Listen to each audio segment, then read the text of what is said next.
बीमारियां वैसी रहती हैं।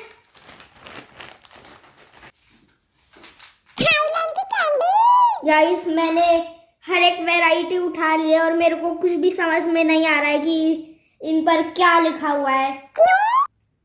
क्योंकि थाईलैंड की लैंग्वेज है यार।